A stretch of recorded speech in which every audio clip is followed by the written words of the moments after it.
You're drifting away and the wounds have turned into scars. It's tender, it's dark, and it's breaking my heart. So when Young Justice got cancelled mid-airing of Invasion, I can't express how fucking heartbreaking it was. The only bloody solace I had was discovering that the last episode was called Endgame, so I assumed it wouldn't be a cliffhanger. And to an extent, all the loose ends were closed, because despite the death of Wally West, it ended with a sense of optimism. Artemis recovered, the team was fully legitimized, and Dick walked off proudly. But then they had to reveal Darkseid at the very end, and it felt like being kicked in the fucking ballsack. Business as usual. We're teased and promised a whole other level to the conspiracy, and it took 7 real-life years for it to be picked up. First on DC Universe, then on HBO Max, and I guess I should just be glad that Young Justice isn't going anywhere. Oh wait!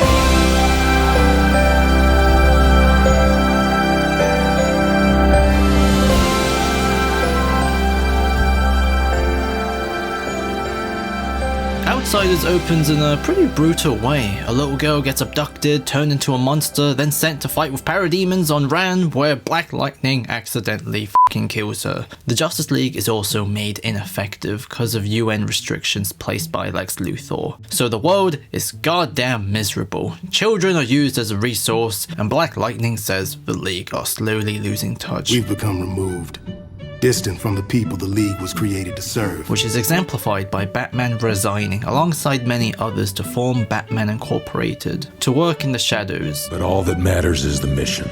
And if the UN's a roadblock to that mission, then we remove it by removing the League. Bruce, please. You are a founding member. I'm sorry. And just when the Markovian royal family pledges to fight against metahuman trafficking after their daughter Tara was abducted, the king and queen are killed. If the first season was a teenage drama set in a spy mystery tale, and the second was like the Cold War with aliens, Outsiders returns back to a spy show with a stronger emphasis on the geopolitical espionage aspect, and with an addition of body horror. On one hand, it's just great to be back. The writing is just as expertly written, where timestamps and timelines are carefully thought out. Questions like why don't the villains just kill all the League's family members is properly answered. As you know, it's what the light refers to as their nuclear option. But the thing about going nuclear is that one must be prepared for mutually assured destruction, so the light has vowed never to use this option lightly. All the main voice actors return. Bye. Bye, Dick. See you soon. Although you can tell the animation is a bit lower budget. I mean, just look at how beautiful this barely moving image is. On the other hand, something feels off. Maybe it's because I'm at an age where I'm too busy worrying about rising British gas prices, but I don't like how loads of the characters are wearing their new 52 outfits, and more blatantly, I don't like how after 7 years we return with a completely new cast of characters at the focal point. Invasion had a similar issue, but it felt justified on the merit that the season was about regret, so it created a relevant atmosphere of change with the new characters. And the new characters, Tim Drake, Impulse, Blue Beetle, they're all underrated. They're immediately self-justified the moment they appear, whereas Brion, Halo, and Forager are so bloody obscure that it's hard not to feel some resentments towards their inclusion, at least initially. But they do have two artistic purposes: to reintroduce this world through a fresh pair of new eyes for new viewers, and to further develop themes of generations. You see, Young Justice at its core is about two things: themes of secrets and themes of generational responsibility. In the first season, this was focused on young people with hidden insecurities, discovering themselves as they inherit the responsibility of the adults, while navigating a conspiracy which exploited their sense of shame and their secrets. So, who's next? I am. I swear I was kidding. The second started transitioning these kids into the mentors and strategists who are dealing with an alien invasion using their own conspiracy. Therefore, secrets weren't individual issues anymore, but were tactics in a war of communication. You don't leave a guy a lot of options. You've no idea what your secrets have done to us. This third season is really the climax to everything. It's about the adults losing touch and neglecting their generational responsibilities as role models and inspiring leaders. The League discovers the light in the first season, then fought them with similar dark tricks, and now their most reliant strategy is entirely working in the shadows and lying. Batman publicly leaving was a ruse designed to give the League full deniability, but this means what the League and what he represents is just a show now. Superficial decoration for an organization operating just like their enemies. As a result, there's 3 generations presented here. The youngsters, with Halo, Forge, and Brion, all lost, homeless, and rejected in some way. Then the mid-20-something-year-old gang from before, who are now mentoring them and have the strongest sense of change and responsibility. Then the 30 to 40-year-old League members, who are now out of touch. What these secrets do is divide these groups in a way where the adults don't get held accountable, the superpowered kids gets exploited for profit by the older elite, but no real solution can be made. Because even if the trafficking is fought, these kids with no one their age to look up to are destined to get involved in crime anyways. So how's it going with the meta kids at the center? Mixed bag. Some are really having trouble. I wish I could do more, but I wish there was some grand gesture I could make to truly inspire them. That's the problem with the team. The covert thing gets in the way of the inspiration thing. It's just not what I wanted when I came back. It's about setting the right example, offering hope to meta teens and kids. Could've used some more of that when we went meta. Exactly. And that's not all. The game's rigged against us by the Lex Luthors of this world. We need to change the... Neglect is the demon of the story. The sense of divisive individualism that the adults subscribe to gets trickled down onto everyone else, like rain or something. In other words, Young Justice hates old people. One moment that I love that puts a spotlight onto this is when Superboy brings Forager to Uranium City, a place where the Cadmus xenomorphs have taken refuge. On one hand, it's a place where people who look like monsters, outsiders if you will, have a place, but on the other, they have to hide. They can't truly be themselves. It's so f***ing X-Men this whole season. Forager is happy to see how, unlike his own hive, Earth faces its own prejudices. But at least on Earth, the prejudices are being faced. What are you... But that's not entirely true. The Uranium Mayor actually calls out Superboy. But the point is that the Xenomorphs have found a place for themselves in our world. Yes and no, brother. Our brother has always been good at collecting strays.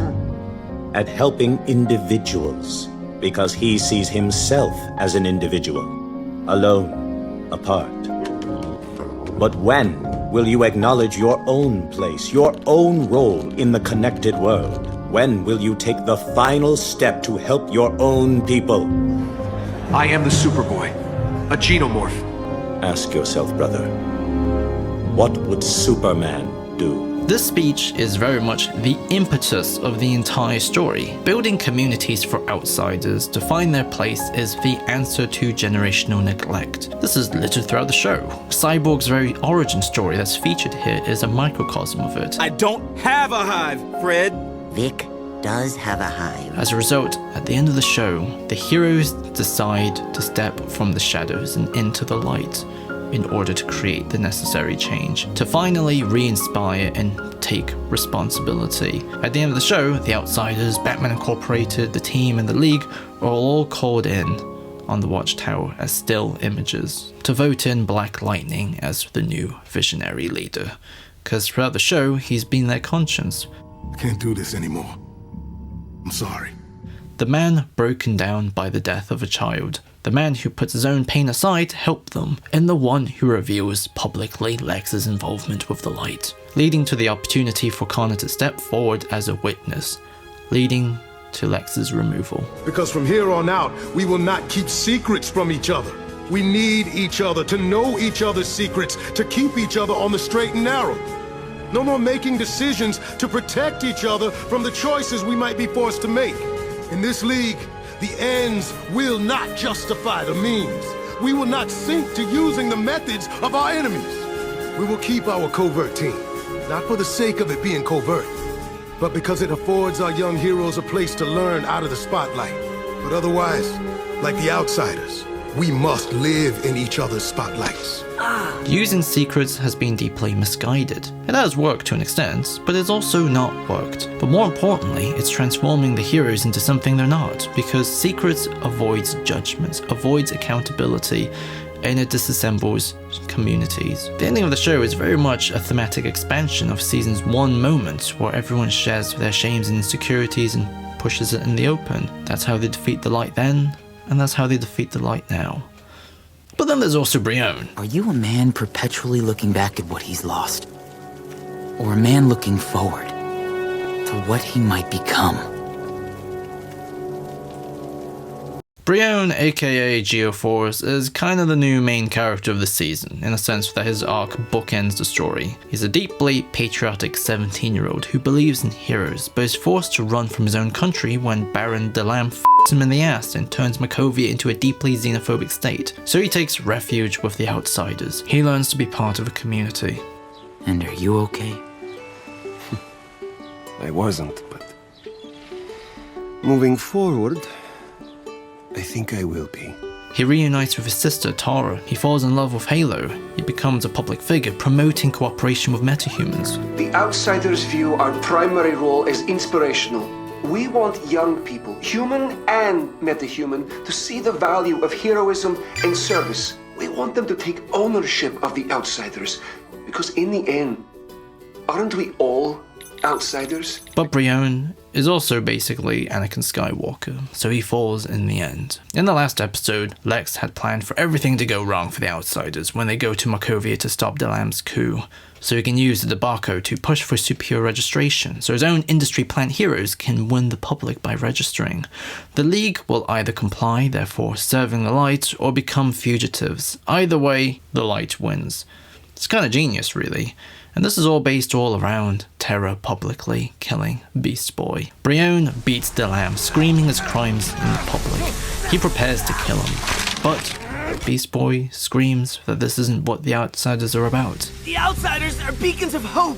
We don't deal out punishment. Terra is about to act, but Artemis interrupts. She appeals to Terra. It's revealed Batman knew everything. Batman read your micro-expressions? Didn't know he saw me unmasked. Slade tries to stop it, but that old fogey can't stop these kids from seeing each other as a mirror. Artemis sees herself in Tara, and vice versa. So they embrace. Why didn't anyone tell me this? Here he is! Here's our prince! But it's these secrets. Brion is infuriated yet again. His trust, everything, keeps getting f***ed. They didn't tell him they were looking for his sister originally when she was kidnapped. Halo kept her secrets from him, and it all goes on. So as Delam escapes, he finally kills him, earning the love of his people and cucking his brother. Not as long as I draw breath.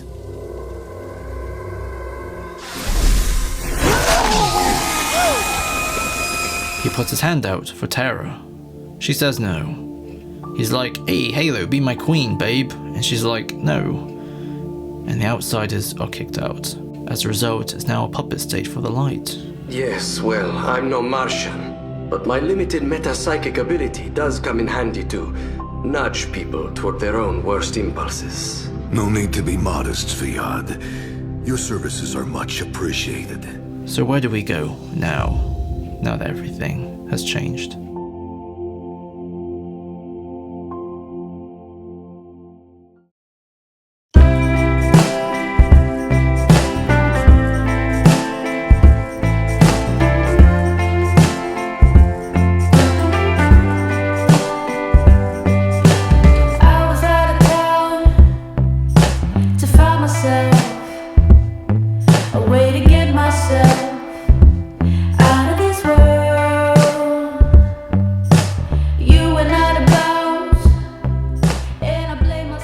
So I didn't really talk about Artemis's trauma or Halo or many of the other characters, in fact. The plan is to give them their own individual video essays, and it will happen after Phantom, so then I can collate all the right footage and then just have fun doing them individually and stuff.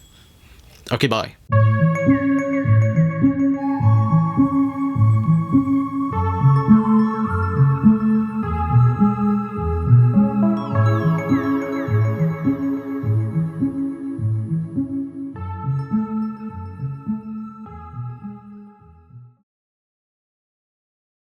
chemically induced. Are you... Come on! I've got to get a girlfriend.